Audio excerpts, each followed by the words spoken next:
ready for another lesson?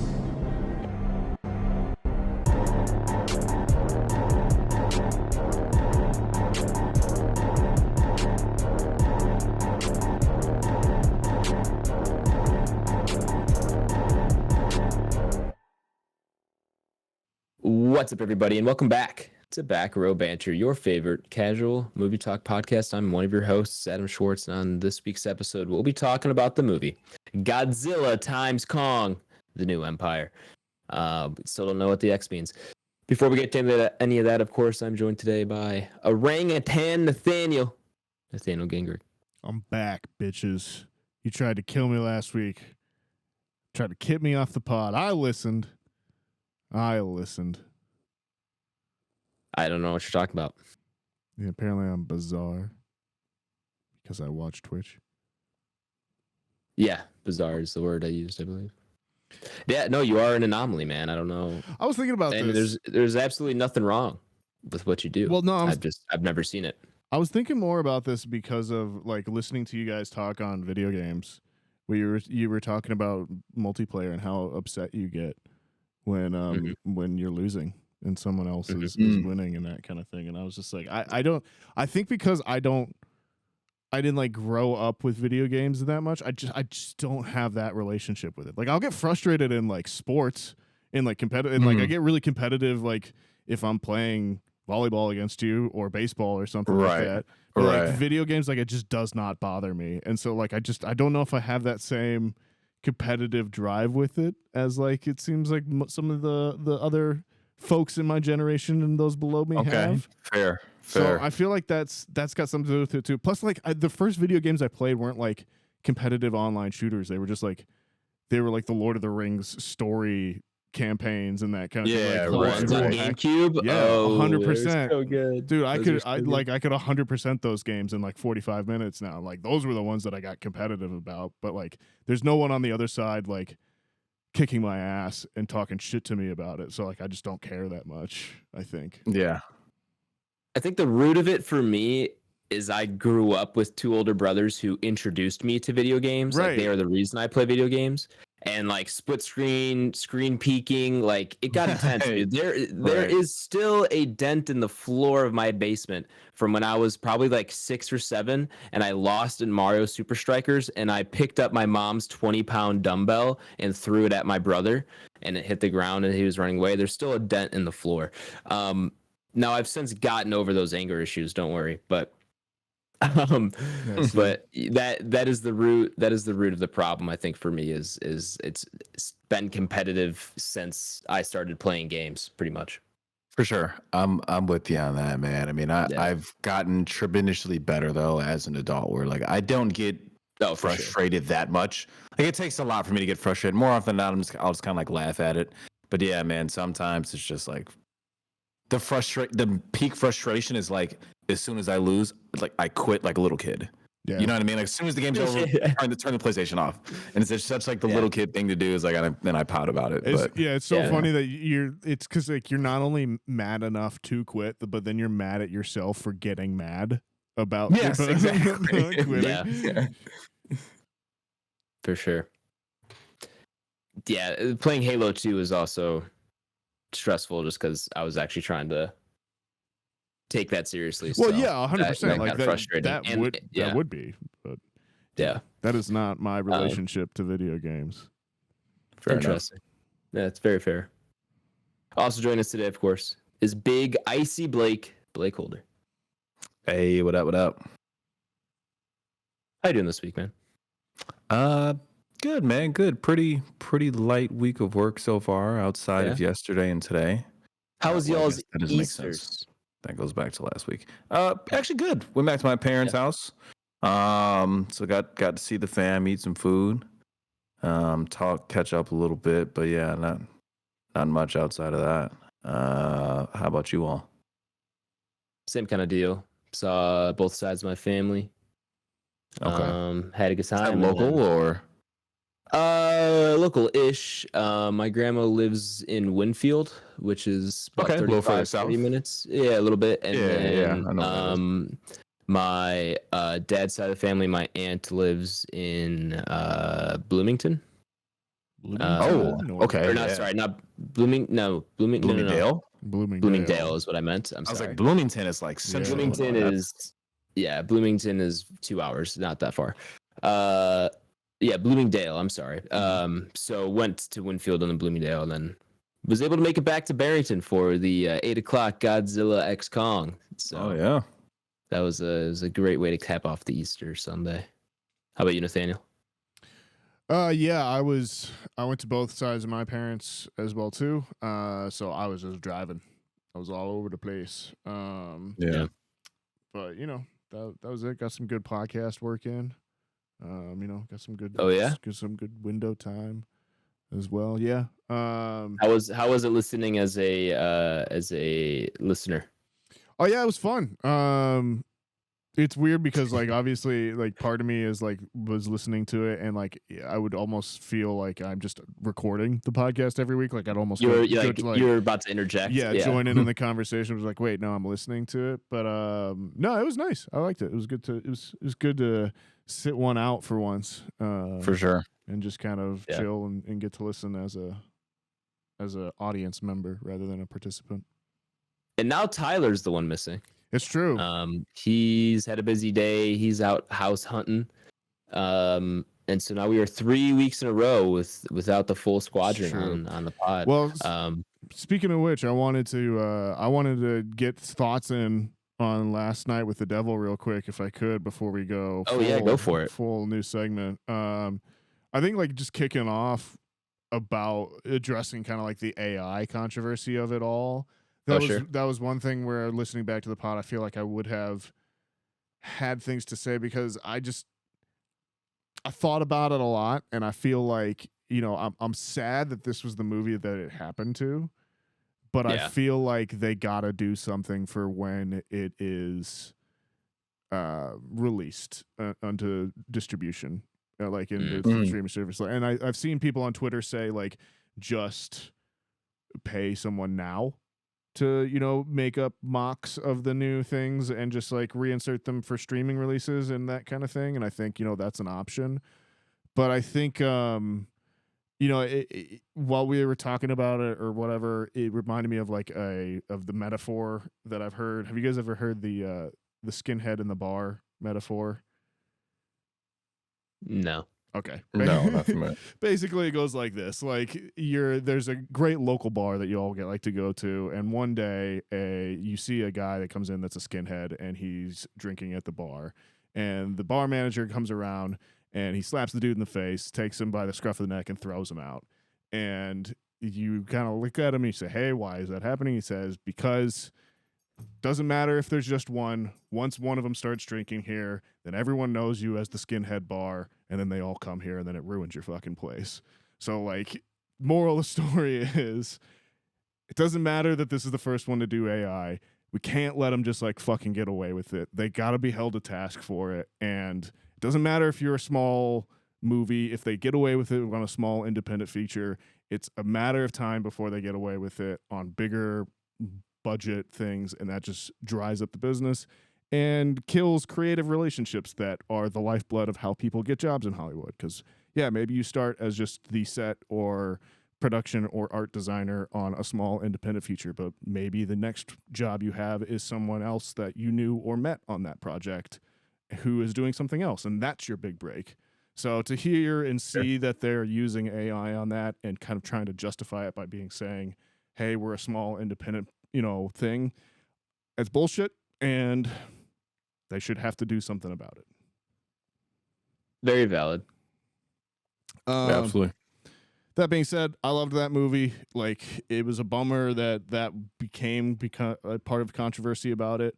It was very much into kind of just my aesthetic, and like the overall vibe of the movie is just very much into my sensibilities. I had a great time. I could feel that it was right up your alley. Yeah, I could feel it. For sure. I love the kind of like behind the scenes, or it reminded me of like those old VH1's behind the music documentaries that you used to see at like 6 a.m. on MTV or VH1 or whatever.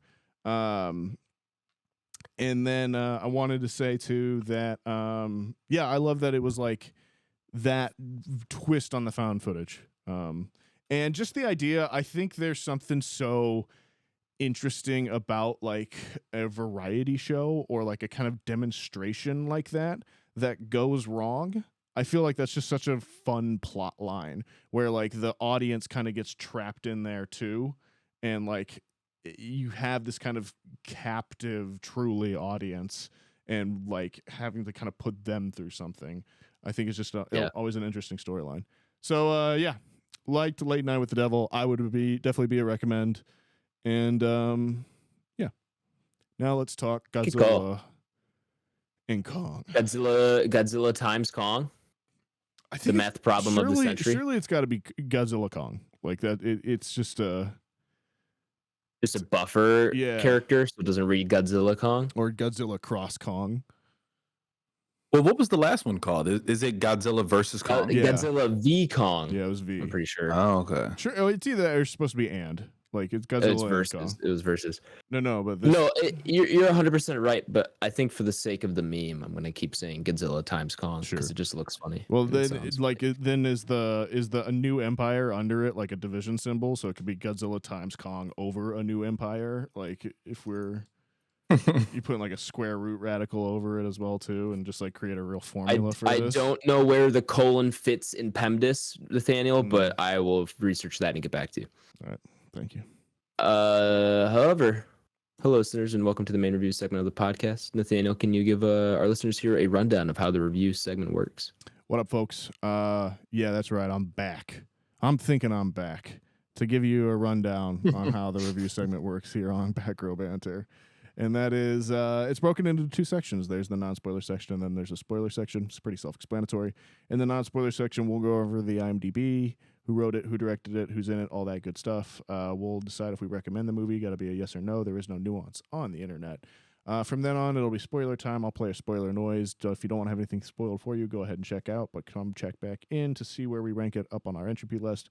Check for it in the show notes so you know which to avoid spoilers. And see us, rank it on the Entropy list, which is our big list of everything we've watched for the podcast. Ranked. That being said, we aren't adding to it because we keep missing members every week now. But no, we have a ranking. That's true. This we week had your ranking, so last week's good, and we got Tyler's ranking for this week, so we're good here. So we're good. The only one that that is not gonna get on the Entropy list is Love Lies Bleeding because Tyler didn't see it. Yeah, which I also wanted to talk to Blake about too in person, but we just missed that one. But maybe we can do that after this. This review segment here. But of course, welcome listeners to the main review segment.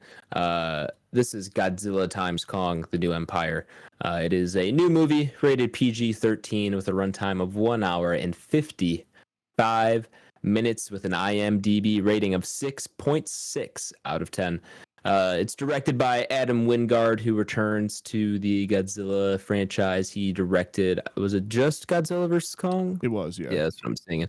Just Godzilla vs. Kong. Also did Blair Witch. Also did VHS, which I know you guys are fans of. And I don't recognize too much else. The Guest. Well, he's done a short in VHS. Because that's an anthology, right? Got it. Although I don't know which one do you know which one he did, Nathaniel? Top of your head? He might. He's not the haunted house one. The haunted house one is Phase 1 clinical trials. Does that mean anything to anybody? Is that that's VHS 2. VHS 1, he's tape 56. Which I don't know if that means anything else. That's the first one. Yeah, it's the framing device, I think. Like, isn't it I think tape 56 is like the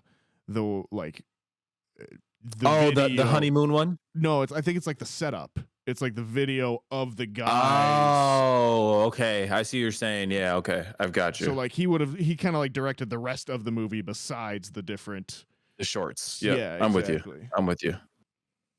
But he's buddy with all those guys. Like they're all pretty tight. I liked his Blair Witch. I really like The Guest. The Guest is really fun. Yeah, The Guest is good. And then what was the other one he did? He did the live action Death Note, which is bad. Oh, I've heard that's bad. For sure, it is pretty bad. Has the key Hey, shout out. Written by Terry Rossio, Simon Barrett, and Jeremy Slater. I believe that's the people who wrote Godzilla vs. Kong. At least two of them are. Looks like it's the same.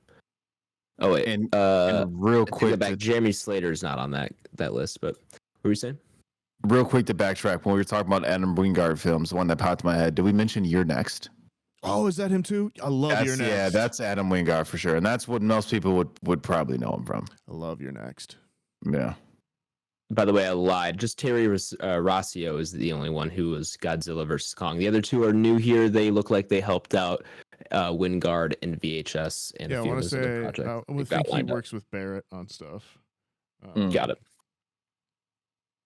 The cast includes Rebecca Hall, Brian Tyree Henry returns to the podcast. We have Dan Stevens as the Trapper, Kaylee Hoddle, and we'll go Alex Ferns, and I think I'll leave it there. The human cast isn't too large, so I'll probably stop there. The IMDb summary reads as follows: two ancient titans, Godzilla and Kong. Maybe it is an and. Godzilla and Kong clash in an epic battle as humans unravel their intertwined origins in connection to Skull Island's mysteries. I feel like you could.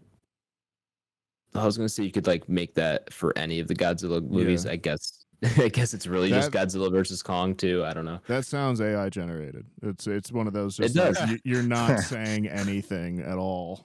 Word salad. This plot may be AI generated, fellas. I'm not gonna lie to you. It's got a little bit more to it than that. It's got a little bit of spice.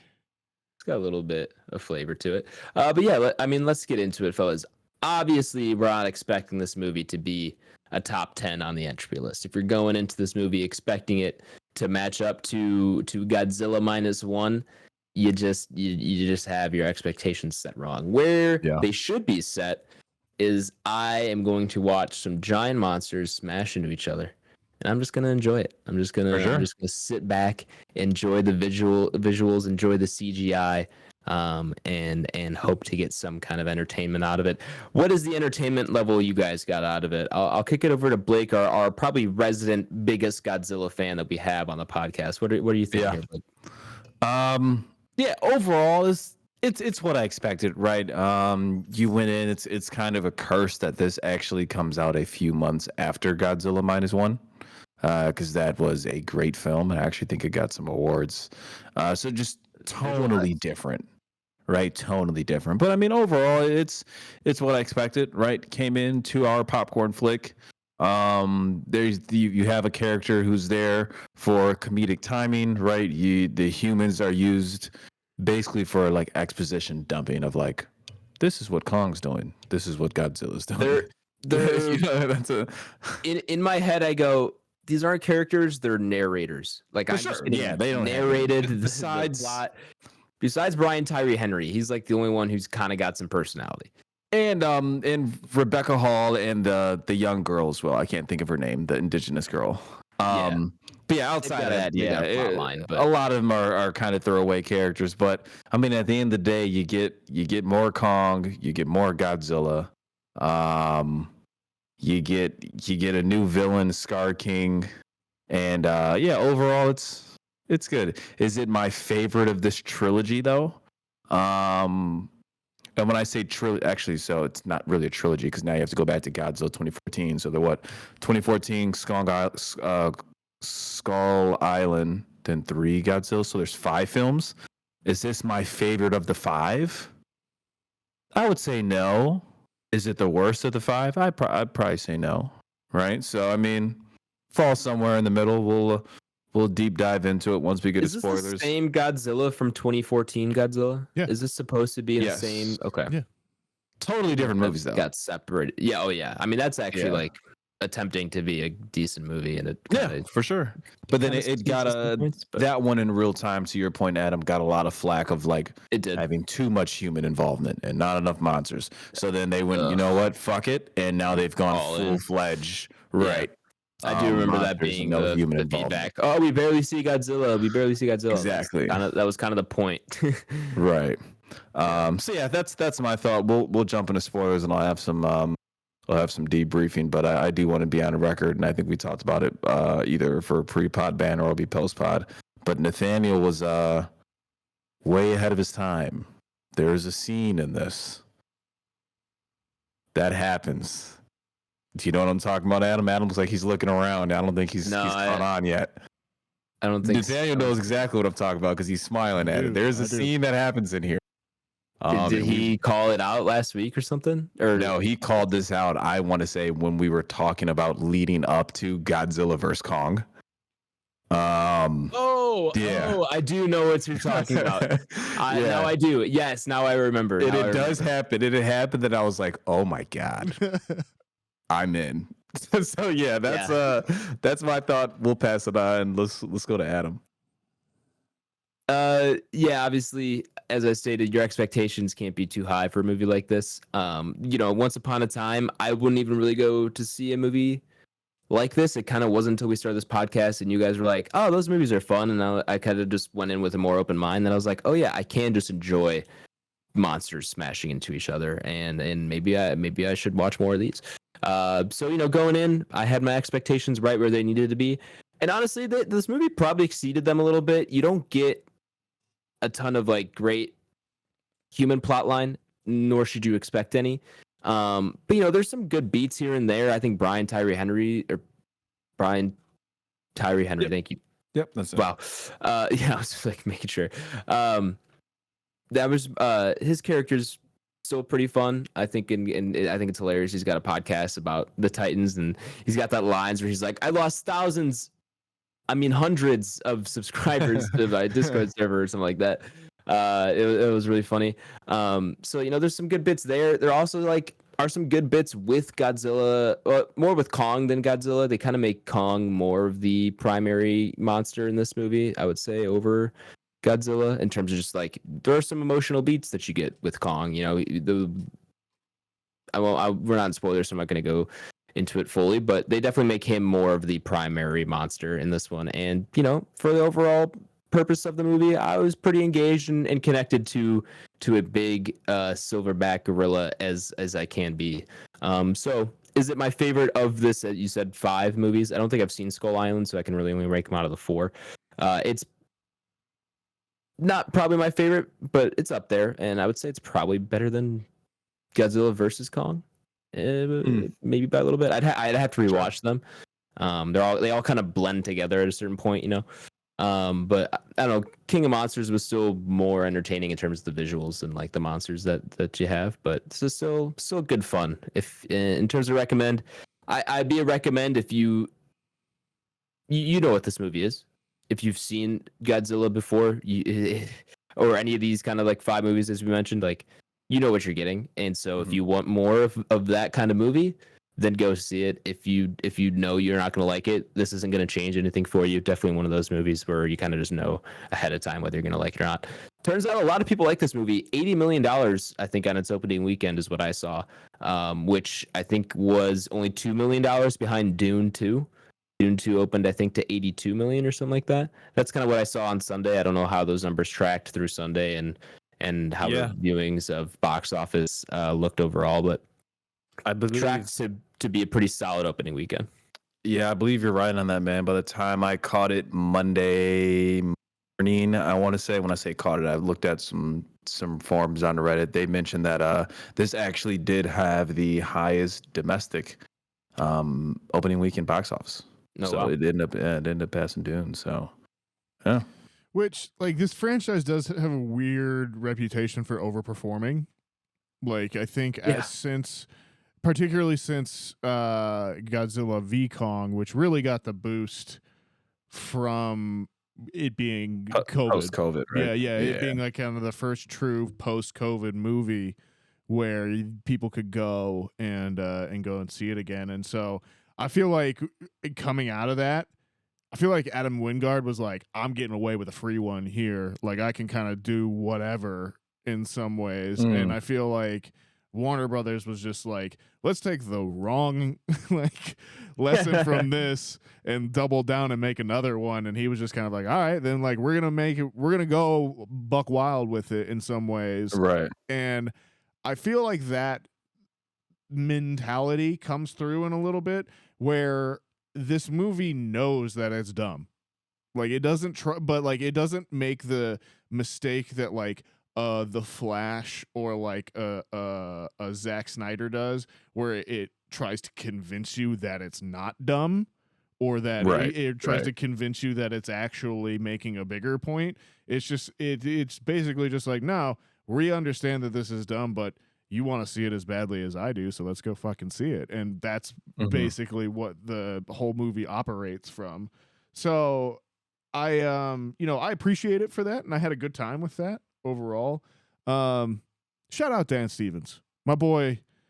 He was so good. He's movie star handsome, and he's a fucking weird little freak, and I love him to death for it. And he was works so great. Fun in this too. He works great with Adam Wingard. He's amazing in The Guest as well too. And like he's just always in just weird movies, and he's always doing weird shit in them, and he's the best. I want him around in everything forever. I want to see what else I might have seen him in. I didn't really recognize him. His big break came when he was like the main character on Downton Abbey. Like he was the big love interest. Oh, okay. And then like since then he's just picked the weirdest roles to be in, but he's always good. So that's funny how that's how you all feel about him, because that's how I feel anytime I turn on a film and it ironically has Brian Tyree Henry, because he's the lead in Atlanta. Yeah, and of course. Anytime I turn on, I'm just like, oh shit, it's Paperboy. Brian Tyree, and like, yeah, that's the first thing I think of. And I totally forgot that he was that he'd be a main point in this movie. So yeah, dude, this guy is in such a weird. Dude, he's the best. He's so cool. He's in Boy and the Heron. He's the parakeet, or at least one of the parakeets. Oh, really? I would have. That's hilarious. Yeah, that's really funny. I'm with you though. Overall, Nathaniel, for sure. It leans in and knows what it is. And then they tried to throw in a few human grounded elements in here as well. That seemed to work for As Is. And, hey, they do what they can. Yeah. There's a like third act tie-in with like the human characters and like the indigenous tribe that I don't think particularly works and feels very of like tacked on. But it does allow another character to come back, which I do like. So whatever. Right. But yeah, and I think before we get into spoilers, and everyone's I am a recommend on this movie overall, but I also want it on record and I want it known that I am a certified Mini Kong hater. Fuck that guy. No. Wow. It's Dune 2 and Mini Kong, fellas. And I'll tell you why. All right, listeners. I don't think Mini Kong is actually a child. I think Mini Kong is just a fully grown adult weird Kong that's just really tiny and is just kind of an asshole. So do we think he's technically he's the little monkey Kong? He's the Hezbollah of the monkey of the right. Yeah, I'm with you. What gives you the impression that he's actually not a child and he's actually a full functioning? Dude, it was Kong. legitimately the first like 2 seconds I looked at it and I was just like, that's not a kid. I was just like, that's it. I don't care what anybody fucking tells me about this movie. That's not a fucking baby monkey. That Mini Kong is trying to orphan me right now. That's so fucking funny. I think I might have just killed Blake. That's funny as hell. Yeah. That's funny as fuck. And I just want this on record that my reading of the film is that Mini Kong is just he's. I might have enjoyed this movie so much more if I had that in my head. If I wouldn't think of that, he's actually got the Benjamin button. Yeah, he's like aging backwards. I don't know why. I was just like, that's not a kid. It's an old man. It's a tiny old man. That's funny as fuck, bro. You guys are awful. You guys are so. Oh my god. Anyways, I'm gonna recommend. The movie's dumb, but it's fine. You know, it's a good time. I hate the phrase "turn your brain off" because I feel like it's like that's such a lazy way of like saying like, oh, you know, the movie's just cool. There's things I like about it. So and I'm afraid of saying that I like it, but like it knows that it's dumb, and it knows what you're there to see and what you want to see too. I want to see Godzilla suplex King Kong into a pyramid. that's what I'm here for. And that's what we got. Yeah. So what is it? 3 recommends around? I think so. Tyler, I think is a not recommend. Just for context. Did he say not recommend? Yeah, he's in he sent us a I know I saw it. I didn't read it fully, but let's see if he's got post or pre spoilers or overall. Wait till this comes to VOD if you really want to watch it. I am not a recommend. He says the pros are there are huge monsters fighting each other a lot throughout the movie. This is true. That's what we're doing here. It's the best part of the movie. The Hollow Earth world is dope. That was also in the last movie too. Not a spoiler. So we dive a little bit deeper into that. He says the cons are the human element of this movie you can basically throw away. As they go on, that gets worse and worse. Fair. At this point, they're almost useless. Yeah, I mean that's really like the human relationships are really just boiled down to their biggest stereotypes, broadest things. Yeah. We can sell it in the most districts or territories or whatever. So yeah, it's unfortunate. I like Rebecca Hall as well too. I think she's an awesome actress. Yeah, for sure. I want her in more things. She's cool. But yeah. What happened? Sorry, what happened to Millie Bobby Brown's character? That's what I was thinking while I was watching. I was like, I'm surprised wasn't she in the last one? Yeah, she was. No, she's in the one before. She's in Godzilla King of Monsters. But she's in V-Kong too. She's not. Is she? Yeah, she is. She's with Time. Oh, she is. Yeah. What happened? She's with Brian Didn't want to pay her? Probably. I don't know. Or she didn't want to be in it. Yeah. That's my theory. She died in a Titan attack, which it should be said in this movie. They're just like seems to be everyday occurrences. People are just like, there's a 50% chance I get squished on the way to work, but that's just how the world is now. Fucking live with it, bro. For sure. So now that we're going into spoilers on this thing, yeah, like the first thing I thought of this is like the Avenger films. Yeah. And like play a sound really quick. Sorry about that. No, you're good. Yeah, we're fine. We're fine here. What's a good? Want to make sure. I want to make sure. Not that there's a lot in this movie to spoil, but right, for sure. Warning: Godzilla approaches. Warning. All right, there's your spoiler.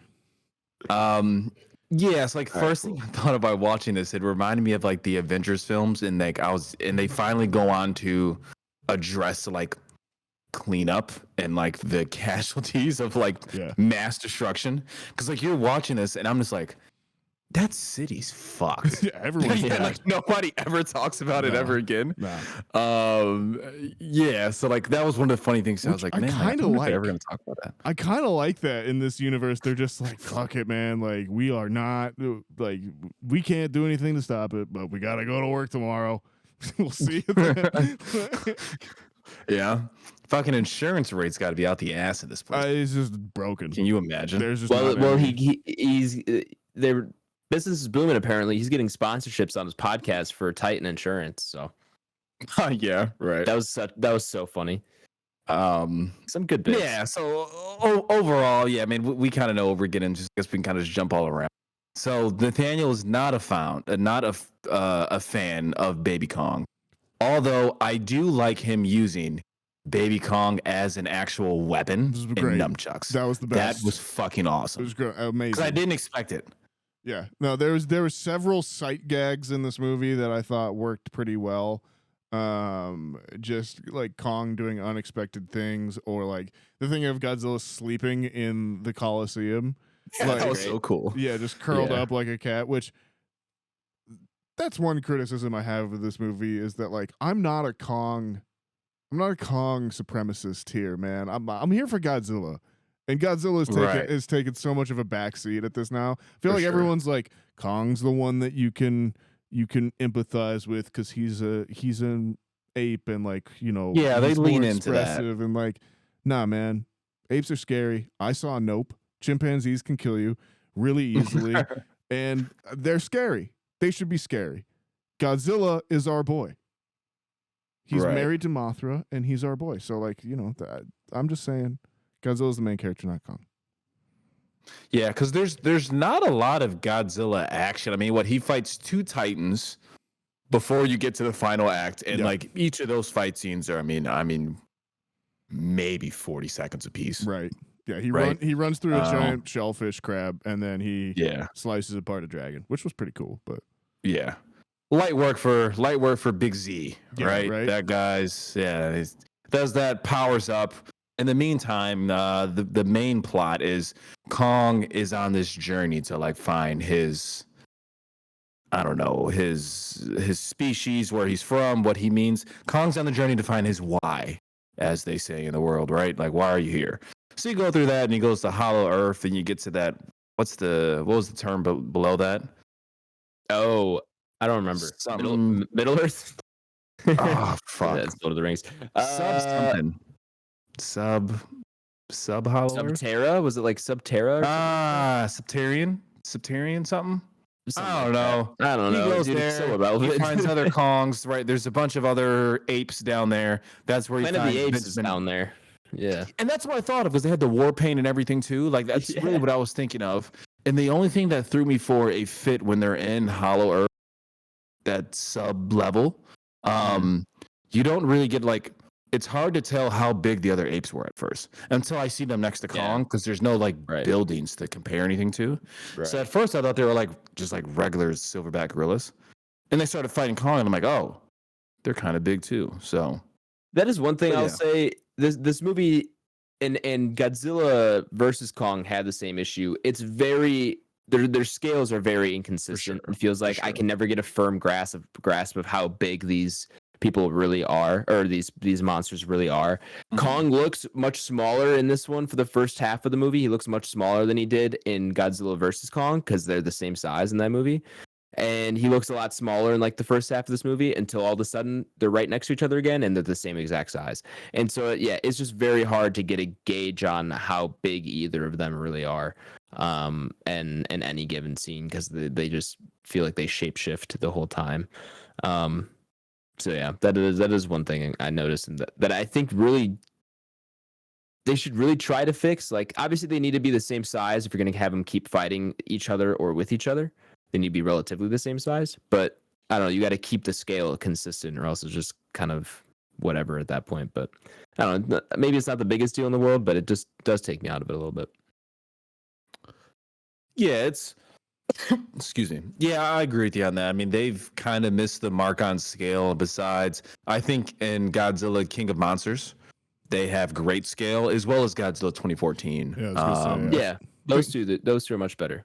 Yeah, they've kind of dropped the ball on that. What are you going to say, Nathaniel? So I was just going to say Gareth Edwards is much better at scale. Yeah. But anyone who has followed him on that since then. But like, these movies are way different from what it was in Godzilla 2014. Like, we've quite literally watched the whole thing change in tone to the point now where we have this one coming after, like, Godzilla 2014, which is pitched as like the gritty reboot, is now like the fifth version of that is coming out 3 months after the last version of the gritty reboot of Godzilla, now with Godzilla minus one or whatever.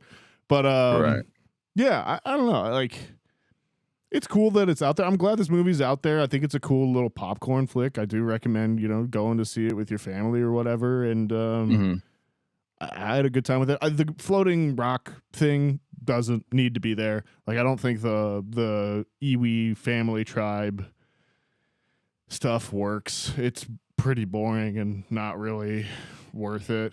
It's out of nowhere too. I was really not expecting that to be what they found in that like lower level or whatever. Yeah, that's a weird part, but like they've harped on the last movie as well that I don't know the character's name off the top of my head, but she was the last person of her indigenous people. Right, yeah. It kind of makes sense that she wouldn't really know where to go as she gets older and try to find her why as well.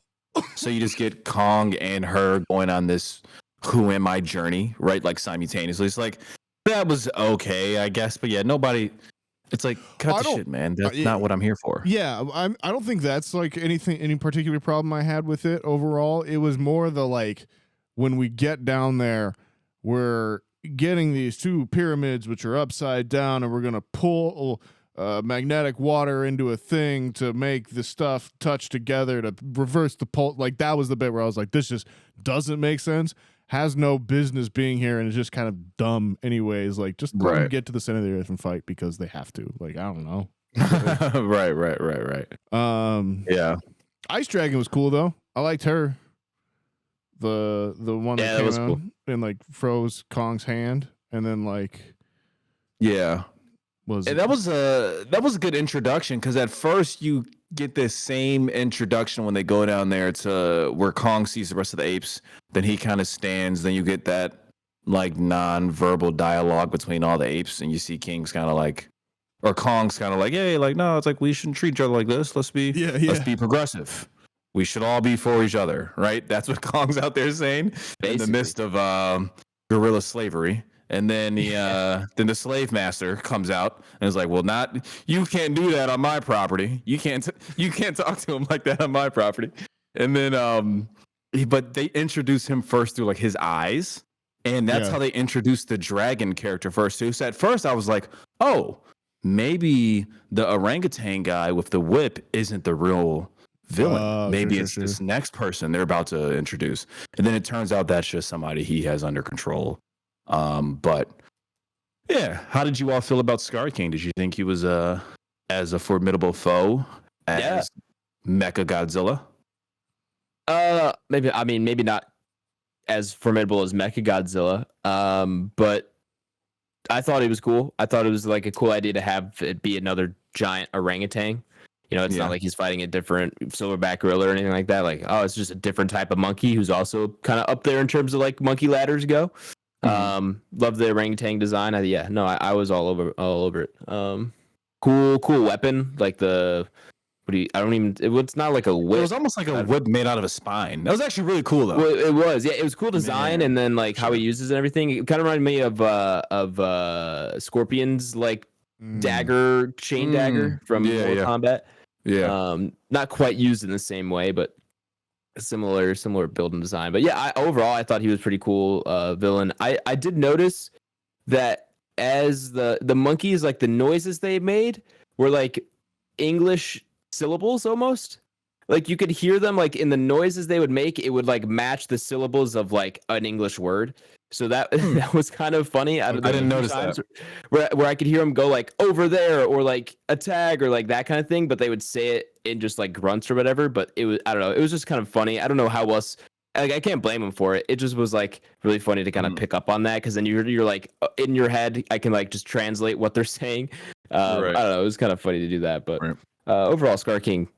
Cool villain. Now he is new, right? This is I had no idea who the fuck that guy was. Cool. I'm all for like new villains or new monsters. So to jump to it, as we were saying earlier, Nathaniel was ahead of his time. There is an episode out here, and I don't know what it is, listeners, but it exists in this platform, where Nathaniel said, as long as I have the opportunity to see Kong ride Godzilla into battle, we're good. And we saw that happen on the screen, and it's finally brief. Come here. Yeah, it's true. It's real brief. If you blink, you miss it. It's probably 3 seconds long, right? It's mirrored on the other side too, where we got Scar King riding Shimu or whatever it is in the battle. Yeah, right. But yeah, I saw that, and I was just like, this is cinema. It is. This is what we came here for, right? So I'm in, man. Yeah, it was kind of an iffy movie. He rode Godzilla into battle, and I'm like, you know what, man? Fuck it. This is what we came here for. Won me over. Yeah, I think as soon as Dan Stevens came on screen, I was like, all right, movie, you win. I will have a good time. Fine. Soundtrack, dude. The soundtrack was a huge part of that for me. Yeah, like, not as egregious choices. Yeah, of like some needle drops as like the Mario movie or anything, but like definitely leaning into that Guardians bit from like a few years ago now, where it's just kind of like we are going needle drop central. But I thought they were pretty good overall and everything. Yeah. How about how do you all feel about them giving Kong basically fucking brass knuckles? Yeah, Power Gauntlet Kong. Yeah. Well, truthfully, like that's the kind of thing that I'm like, if you're gonna do this, like I'm glad you're doing that kind of shit. You need to be kind of like wacky with it, and you need to be like a little Saturday morning cartoons and like lean into it a little bit more, and have fully saturated color and like just roll with it. It's got its heart in men in suits fighting in a warehouse. Like, you're allowed to kind of play with it a little bit, and so I'm into that if they're gonna go that direction overall. You know. Yeah, that whole scene was incredibly funny to me because they're in Hollow Earth. Trapper flies to go get whatever project they had that Project Zero, right? Whatever it is. And they abandon it in Home Base 1 that was already destroyed, but it was actually in the safety bunker that's under the base. Right. So that's not destroyed. Right. Thank God. So they bring it over there, and like you just see like the clip of like them flying with like the Humvee thing with like Kong's brass knuckles. And the next clip, like Kong's awake with brass knuckles on his hand. And I'm like, how the fuck did they get this thing on this guy?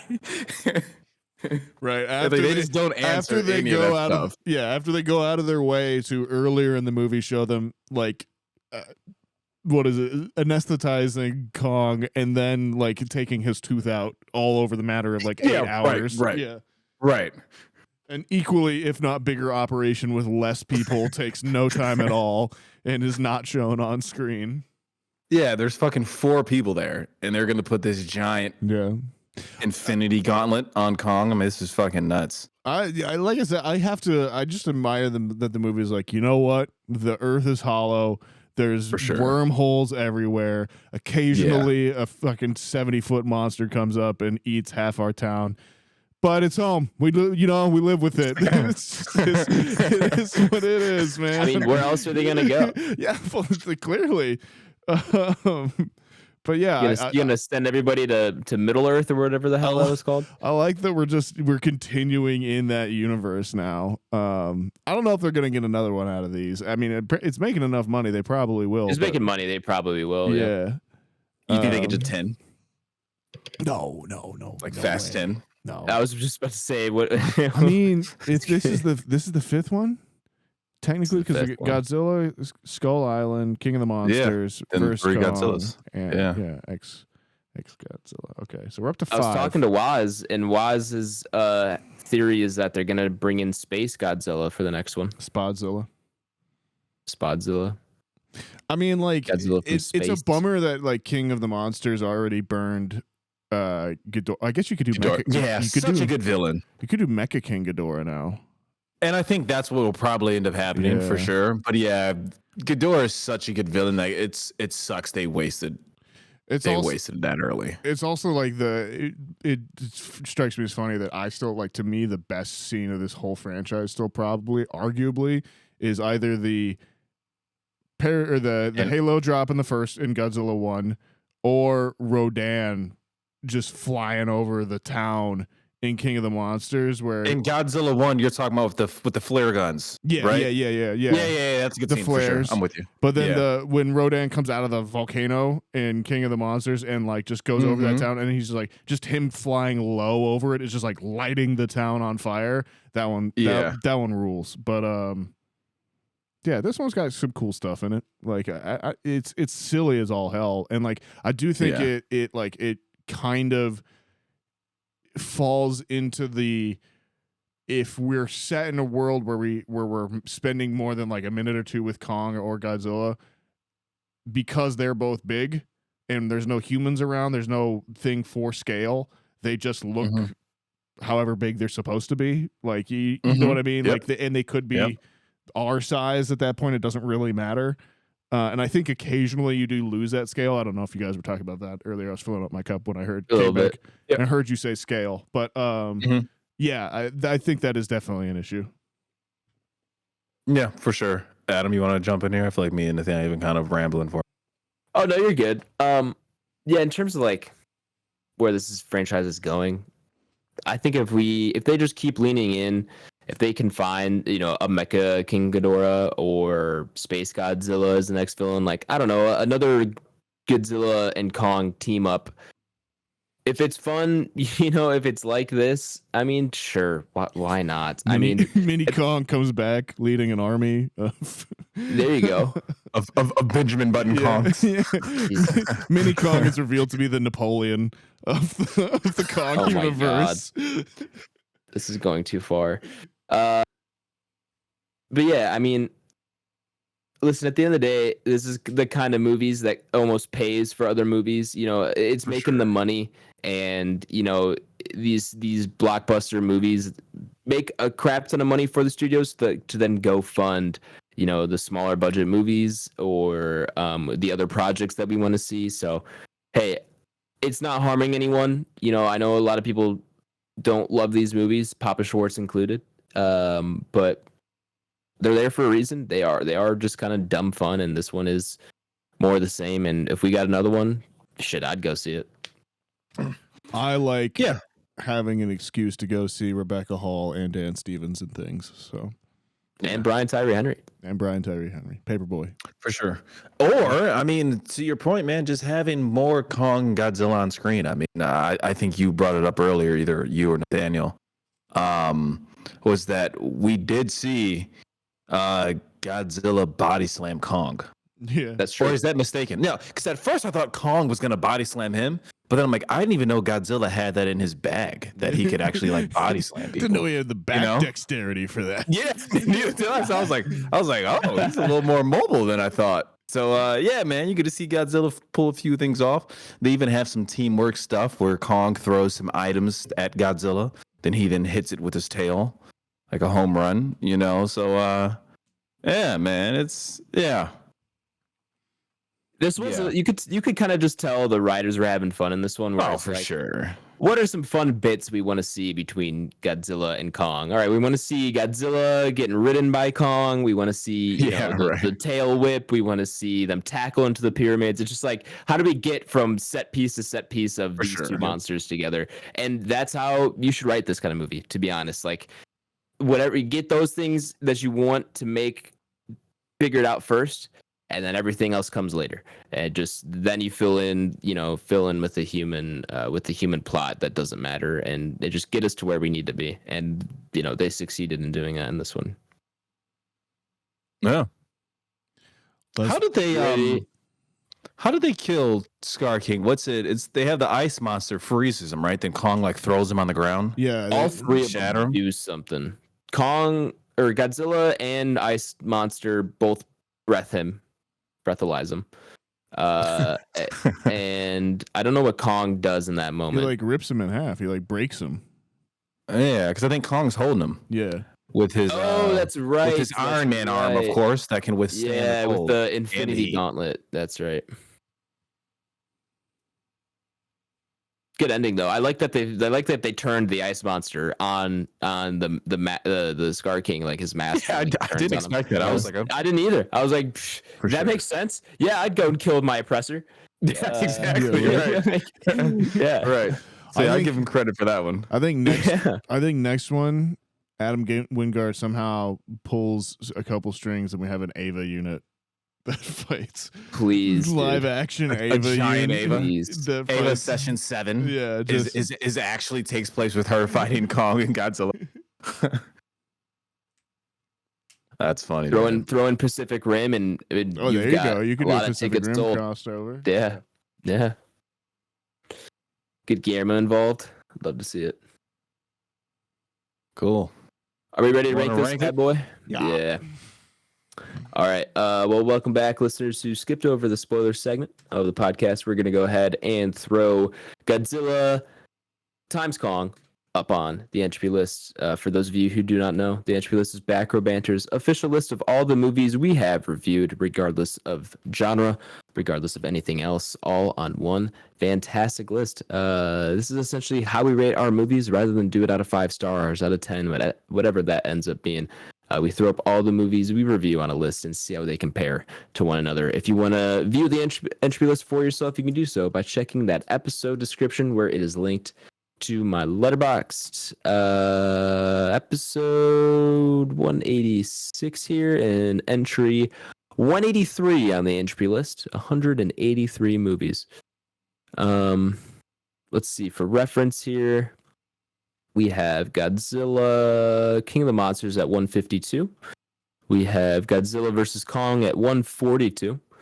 I don't know how that one snuck in over King of the Monsters. Yeah, that kills me. I'm not gonna lie.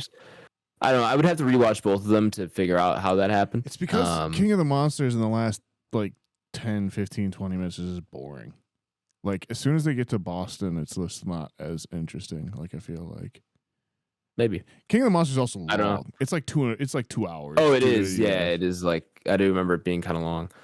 And then where did we leave Godzilla -1? That's top 30, right? That's got to be up there. It's high, yeah. It's 40. It's 40. Below Spider-Man No Way Home and above Y Tu Mama Tambien.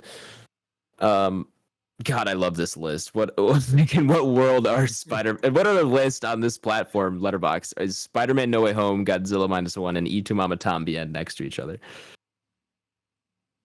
Someone with a really weird fetish. Yeah, I guess so. So let's get. Go ahead. I was going to say we can get Tyler's rank out of the way, but you go ahead first. We'll do that first. Yeah, kind of thinking aloud. So I see King of Monsters, 152, Godzilla vs. Kong 142. I ultimately like King of Monsters the most of those three, but then that's already kind of skewed by that Entropy list, of course. So then I start looking at things in the middle: Quiet Place 2, Flash, Halloween Ends. I mean, I think I would watch this before I watched Ant-Man Quantumania or whatever that is. The Exorcist Believer. So I mean, Eternals. There's some low tier films on here, fellas. It's like Thor: Love and Thunder, Eternals, Aquaman 2. I think I'm above all of those. Sure. I would probably put it. I'm gonna go 155. So I'm gonna put it above Eternals and below Don't Worry, Darling. All right, so Tyler has this at 147. 147 below A Quiet Place Part 2 and above The Flash. Correct. So his rating is 147. I think there's a huge gap that can be filled with movies like this in that area between A Quiet Place 2 and the shit show that is The Flash. Flash isn't that bad, but Flash deserves to be lower. I've come around to that thing. Like Flash isn't that bad. Y'all are overreacting. Flash offends me. What's actually about it? I'm gonna have to amend my ranking, fellas. I'm sorry. Oh yeah, you're good. Besides them bringing back dead people against their will. Yeah. Besides that, Nathaniel, and besides Ezra Miller, what else offends you? What else should be? Bryan Singer should direct it. Fuck it. Why not? Separate the art from the art. Why not? Him, Polanski. Let's get Woody Allen on it too. Where are you mending to, Blake? I've got to go above Ant-Man Quantumania. I'm sorry. I would be sick. So you're 151. 151. Yeah. I can't allow that. I'm sorry. Yeah, I'm looking at this and I'm like, maybe. Wait, where is King of the Monsters? 152. 52. Yeah, I was gonna say maybe we need to move that above Ant-Man. Quiet is kept. Yes, that should be above Ant-Man. Like I'm not desperate enough about it. Like I don't really care too much about this part of the list to be like, I agree. I really need to move that. But yeah, King of the Monsters maybe should be moved up. I'll agree with Tyler. I'll go at 147 as well. 147. So 147, 147, 151. Yeah, I'm a little thinking? lost here, to be honest. I'll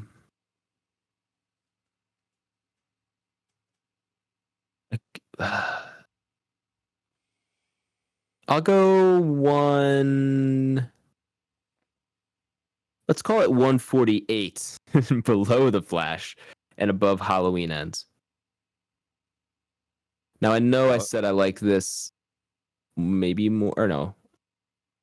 I don't know how I like this in comparison to King of the Monsters. I'd have to rewatch it, but this part of the list is not as big of a deal for me to. Halloween Ends is so bad, dude. I feel you on that. Yeah, Halloween that's one Ends that should arguably be a little lower. Halloween's, yeah, it's a little rough. I don't see myself ever going back to that. Where like ultimately, I can see me clicking this on. Like if I'm on streaming, just want something on for background noise, I can see myself clicking play on this. I don't really see myself doing that on Halloween Ends. Yeah. Final ranking ends up coming out to 148 0.25, meaning we would tie break it, I think, with Halloween Ends. I'm cool just as we said, putting it above. Unless we think Michael Myers can kill Godzilla. No. Okay. Gonna go on record unless they're the same size.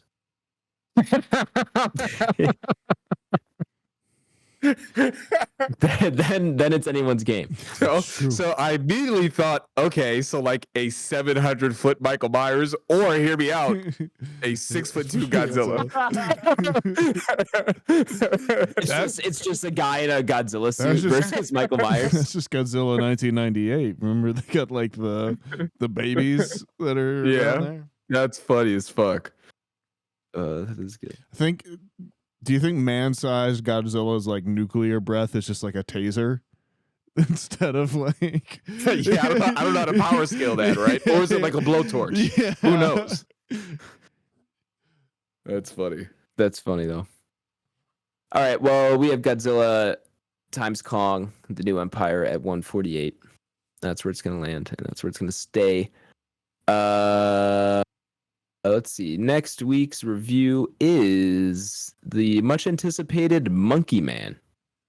Dev Patel, new John Wick is what I'm hearing. Getting good reviews for the most part from what I'm hearing. It's been, I don't know how many years in the making, 4 or 5 years in the making for this one, from what I heard. And so very exciting. I'm excited to see this. Let me make sure really quick that we have wide release this weekend. Let's not make that mistake again.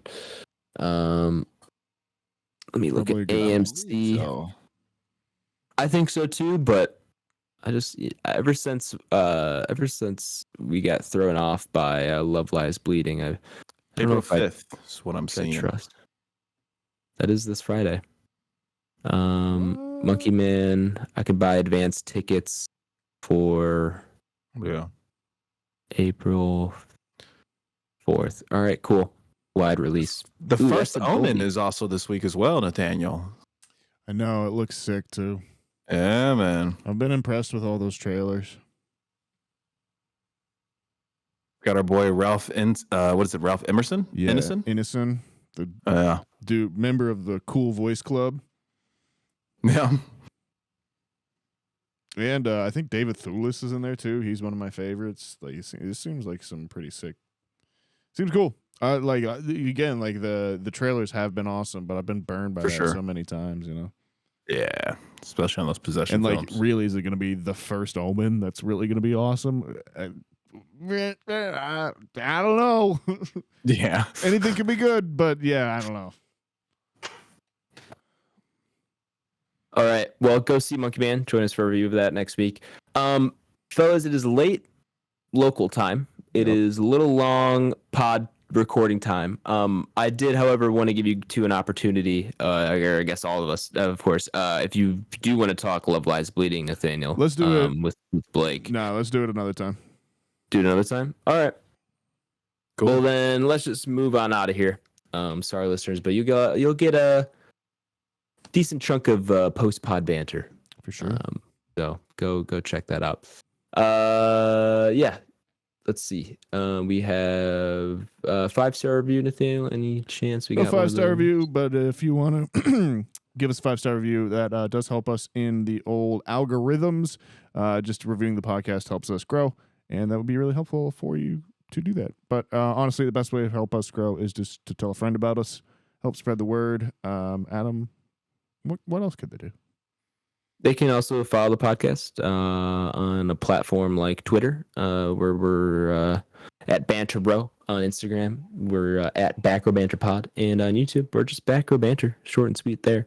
And then our email is backrowbanterpod@gmail.com if you want to send us any messages on that method. You know what? I rarely go first on these plugs, so why don't I go first for once and let you guys round out the pod? You can find me on Twitter at H24 and on Letterboxd at H. I'll go Nathaniel. Where can the people find you at, my man? You can find me on Twitter and Letterboxd at NSKingrick. You can find me on Instagram at Nathaniel G. I'm starting to rate movies on Letterboxd. You know, just in case people are curious on there. Rate or review? Rate, not review. I'm in the same spot. Yeah, so just put Old Boy on there. Got a rate of that one today, so that's a fun one. Okay. Yeah. Blake, where are you? What are your socials? Cool. Letterboxd BlakeHolder. I'll be on there rating some things and logging them as you. PlayStation and Xbox Mr. Water Cooler's on there. I'm getting a little deeper into God of War Ragnarok. So great game. Hey. Should have that wrapped up, I'd say, in the next few weeks or so. But that game is hard as hell. So yeah, that's all I got. Stay tuned for next week. Join us for Monkey Man, and we'll BRB.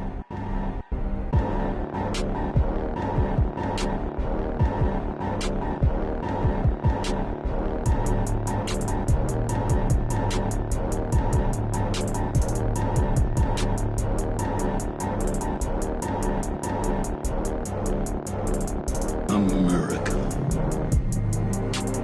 Ready for another lesson. Speaking of which, I have pre-pod banter already because I figured you boys would know this better than me. The NCAA ladies tournament here.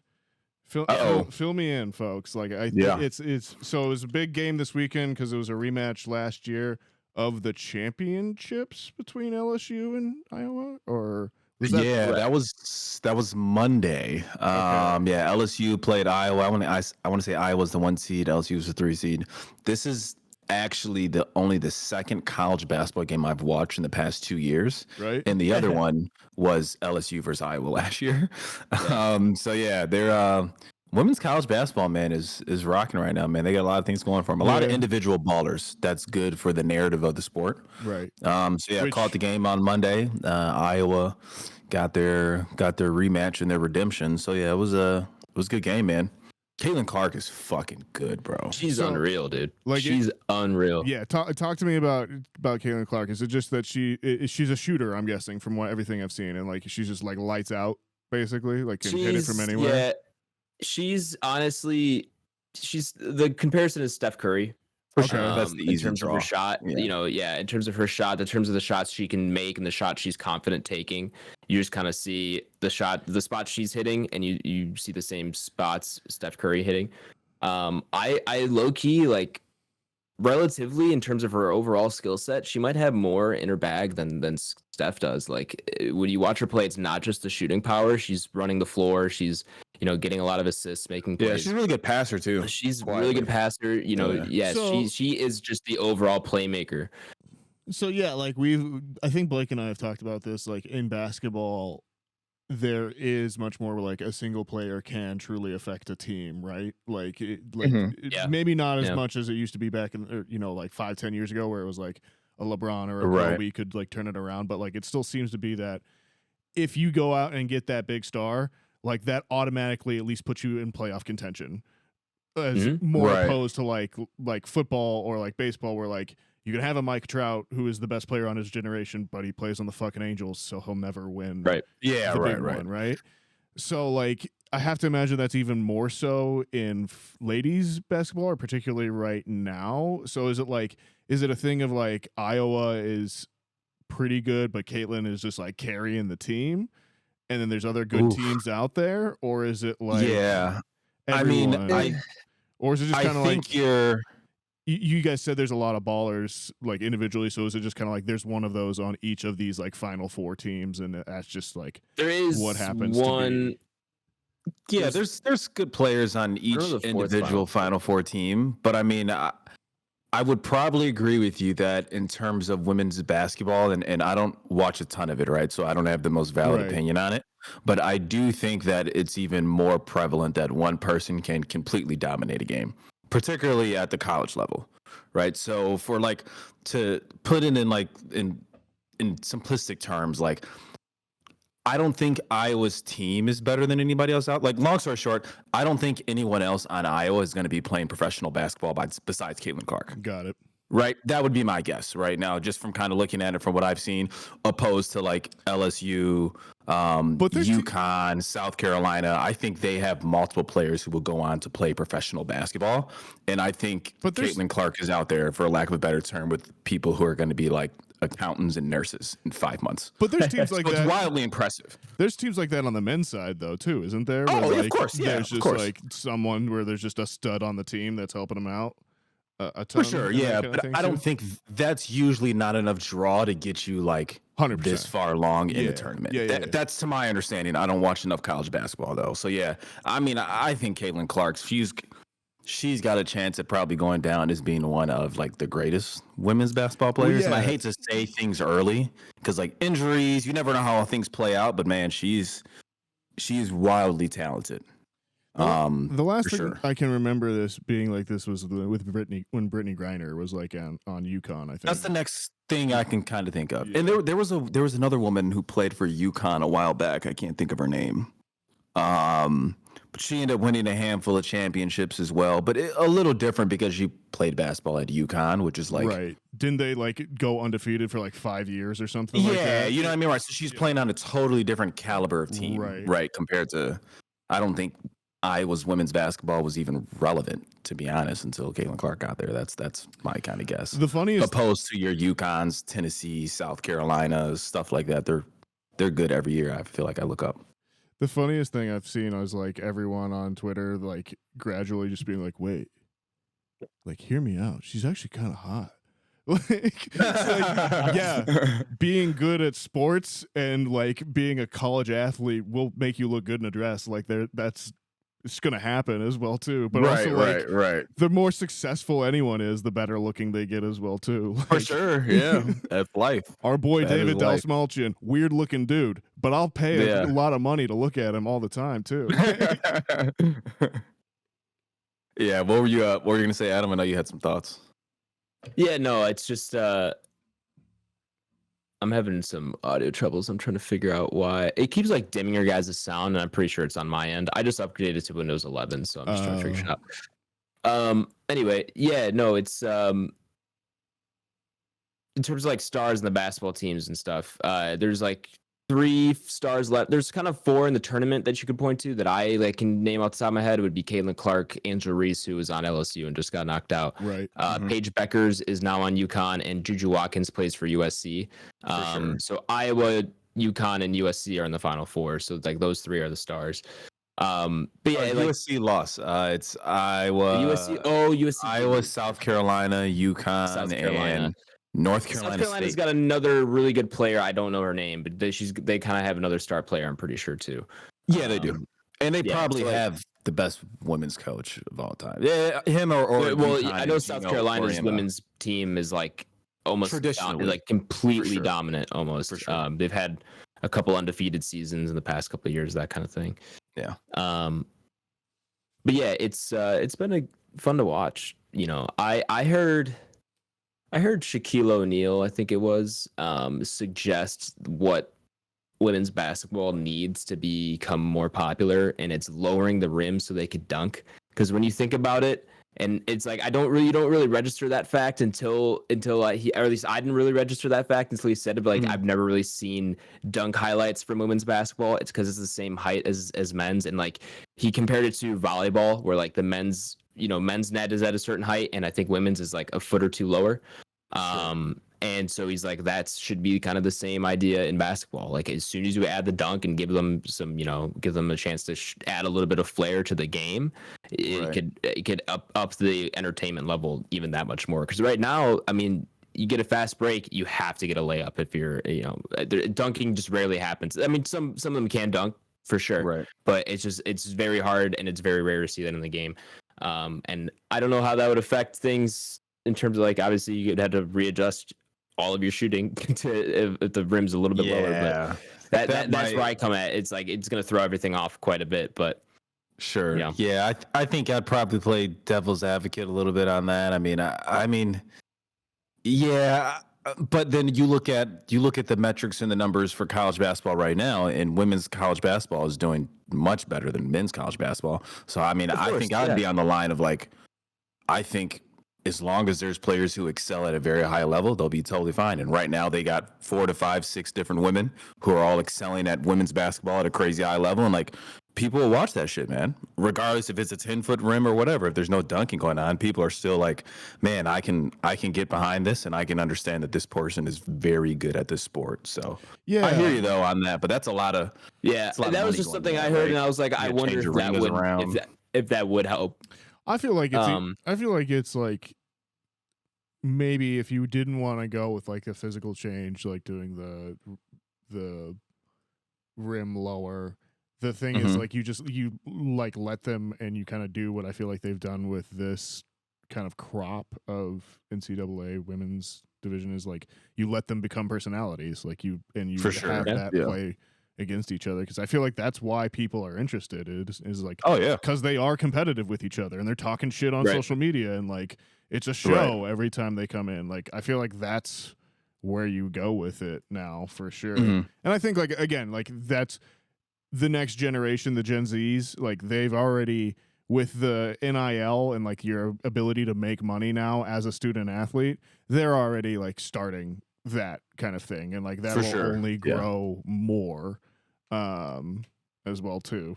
So I don't know. I think I feel like that's actually like putting it in a better spot, but truthfully, I don't fucking know anything, so I don't even watch regular basketball. It'll be interesting, man. That's why I'm asking. The pressure is certainly on the WNBA now to not mess this up as Caitlin Clark goes into the league, because I think the comparison like I can see here is obviously, I've heard a couple of people say this, you know, you have the NBA was like almost going bankrupt by the late 80s or early 80s, whatever it was. And then you had Magic Johnson and Larry Bird into the league. You have these personalities who are rivals, you know, they're bringing a lot of attention to the league, and it basically sends, and then you have personalities to be the face of the league, if you want to say that. And that kind of carries the NBA to what we have today. And I think this could be the same moment for the WNBA. Is the WNBA directly connected to the NBA? Like, do they share the same like business owners? I don't believe so. I think some teams may share the same arena, but I don't think they're. That would be the other thing too. Is like I would not be surprised to see like a group come in similar to like Formula One, and like there's just some hedge fund that like has 20 just invest in it. 20 billion in capital. They fucking buy it, and then like they turn out a Netflix show and like turn it into, you know, again, the personalities, and like the market the hell out of them, and like be and then like they start making bank, or like it becomes way more popular, you know? Yeah. I mean, and to your point on that, and I mean all of those women between Caitlin Clark, Angel Reese, there's the girl on Stanford who's going to be going to the WNBA as well. I can't think of her name. Cameron, I think is her name, or something like that. But yeah, all those girls, I mean, they're going to be taking quote unquote like massive pay cuts to not be playing college sports, to play at the professional level. Right. Now they'll probably still recoup some of that through like endorsements and whatnot. You know what I mean? But like, you just don't have the huge alumni base that's there for your WNBA team. You know, so like that's another crazy concept where they're probably. I think some of those girls that they're probably bringing in millions, man. Yeah, you know, and you're gonna get a Caitlin Clark fraction. She's got a State Farm deal. Yeah, they're gonna get a fraction of that if you look at their WNBA well, and that's salaries. like, it's interesting, man. That's what I'm saying too. Like some company comes in and is like, all right, everyone in the NBA gets like a flat $500,000 a year, and like everyone in there has just quadrupled their earnings, like or something. You know, right? Absolutely. The WNBA is a subsidiary of the NBA. Okay. So it's one of the leagues that they do own. They don't own the franchises. They did up until 2002 when they started selling the franchises. Oh, that's why they're like private ownership. Yeah, Life Alert, fucking Phoenix Mercury or whatever. Yeah. So you know, people, it is very similar franchising to the NBA. People now own those teams. I think the average salary in the WNBA is like $200,000, or maybe that's the minimum salary or something like that. That's I don't know. Pretty good. Honestly, dude, I think you're way overhead on that. Dude, I heard this the other day. No, I heard this on something. Isn't Major League Baseball like the minimum salary is like $300K, if not 150? I definitely think it's. If you play one game in the MLB, it's $500. Oh, you know, the minimum salary in the WNBA is $74. Okay. Yeah. The Supermax is $2,354,000. So Player maximum. So the player maximum is 200,000. Yeah. I'm sorry. So that's like your Sue Birds, your Diana Taurasi's, your Brittany Griners. Right. Those are the elites of the elites in the league. Right. Who's the one from Chicano? Elena Deladon or whatever. Odd that they would set the salary cap so low. I don't know why you wouldn't keep that higher. I feel like that would incentivize more spending in the league. I don't know. I don't know how that works out. Got to come down to revenue. You're like and profit sharing. I'm sure 6'2" women or whatever. Like you pretty much just end up dating NBA players. I'm sure as well too. Make super babies. Yeah. Right. Well. But yeah, man, college basketball is in a good spot, particularly women's college basketball. Like I said, I've watched. I would say it's basketball more the past year than I have. Yeah, women's is in a better spot than men's now. I mean, for sure, absolutely. Men's college sports in general, football and basketball, I could say, have just changed a lot in the last even 5 to 8 years or so. I don't know. But sports are always changing. That's just how it is. That's the sports segment we got here. Actually, before we get off of this, I've been meaning to catch you, Nathaniel. You'll have to debrief me on. Been reading some things on Reddit. This popped up probably about a month ago now, or maybe 3 weeks ago. You guys are all good to scroll post-pod, by the way. I'm going to go grab some water. I'll be right back. For sure.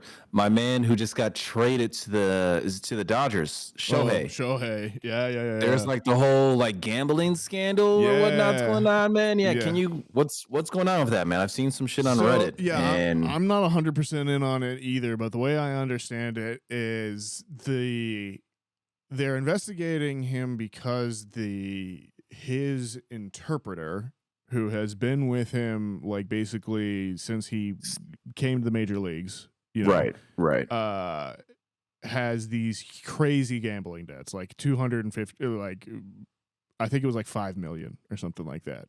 That was like in debt. So originally, when the story breaks, it's the news is. I think it was someone is investigating him for 5 million, and the story is that Shohei knew about it and was fine with it and loaned him the money to pay it back. Well, that's not not legal. Right. Okay. That's not okay for your baseball star to be doing that.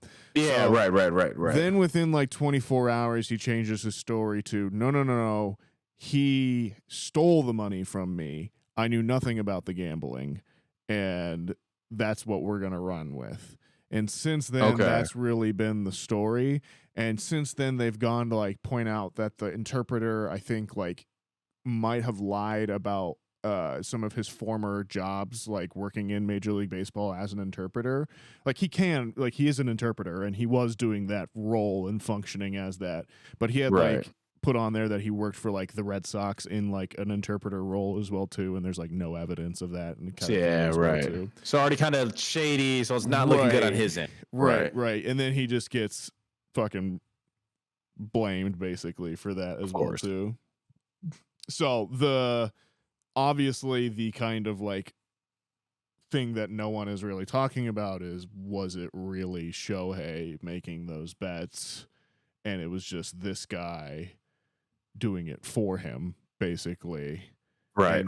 Which is how you see most people who get caught up in sports betting who are professional athletes, right? They just have somebody else placing the shit for them. 100%. Okay. Yeah. And like, you can't do that. Like, as a ball player or something like that. And, it's so, will it go like,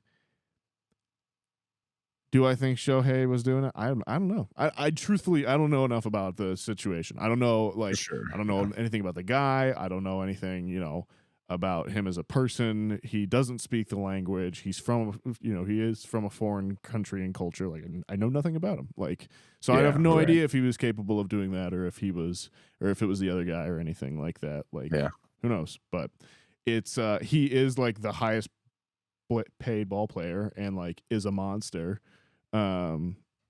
True like generational talent, but can't be betting on sports, or at least on the league that you're in if you're the star. So to my understanding, I don't even know if you're allowed to bet on sports if you are a professional athlete and you place those bets anywhere in your facility, even if it's on another sport. Like I don't think I think that's in the rules and regulations. Yeah. So could be wrong. Adam, you're muted, brother. Yeah, Adam, you're muted.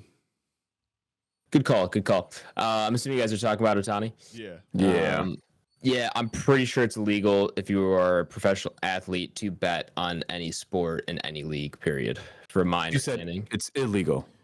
Illegal, yeah. I'm pretty sure right. If you are a professional athlete in the MLB, any of those, you are not allowed to bet. Just because if you are in one of those leagues, you probably know people in other leagues and you could be getting insider information. Like, that's my understanding of it.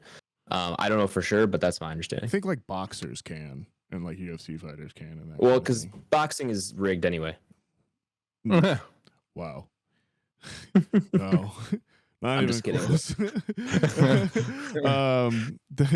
doesn't have to be rigged. It's corrupt in other ways. Well, yeah, that's more what I meant. But yeah, that's kind of the thing with Otani. Not good, Bob. Not good. Yeah, I'll keep an eye on it. Like I said, I've seen that because it popped up around the same time. There was another guy who was on the Raptors. I forgot his name. It's John. Oh yeah, I saw that too. I forgot his name. Where he's now been quote unquote busted or being investigated for sports betting, where it was like 2 games in a row where his bet for like under his points, rebounds, and something else were the 2 biggest bets in back-to-back days. And they kind of looked into it and they saw a ton of bets placed on that, but it's just like, I don't know. Then those are games where he ended up like one game he got hurt in the first quarter. The other game he kind of pulled himself out for an illness. And it's one of those things where it's like, oh man, I don't know. It's them legalizing sports gambling is just fucking insane to me. Because it's like, one, I mean, obviously the players are in on it, right? The players who are in on it, not obviously players are in on it. The players who are on it, they are obviously wrong. But then it's like, man, like what if you're that guy and it's just like you're talking to your buddy and you're just kind of like, man, I don't know, man. I kind of got the flu today. I'm going to try to play though, but I don't know if I'll be able to make it. Right. And then your buddy places a bet, you know what I mean? Then he's talking to his homie and he tells somebody. The next thing you know, there's 10 people who had this bet just because you were talking to your buddy shooting the shit before the game. Yeah. You know? It's tough, man. It's tough, but I think that's just that's what they knew was going to happen. That's what they wanted when they legalized sports betting. So. Well, I will say though, the situation with the Raptors, that was not what was going on. He had like a Discord server where he was telling people what to bet on his own props. Like he was being kind of an idiot about it. But no, you're 100% right, and it keeps, this isn't a new problem. I remember a tennis scandal where like a guy was betting on himself a couple years back, probably like 2018 or 2019, or around that time, and he got kicked off the tour completely. He can't play anymore. So it's sure, man. Pete Rose still banned from baseball. Yeah, it happened to 2 guys in the NFL last year too. Yeah. Crazy, man. Stop fucking sports betting, man. If you play professional sports. Pro tip. Yeah, if you're gonna throw your money away, give it to me, bro. Yeah, right. For sure. For sure.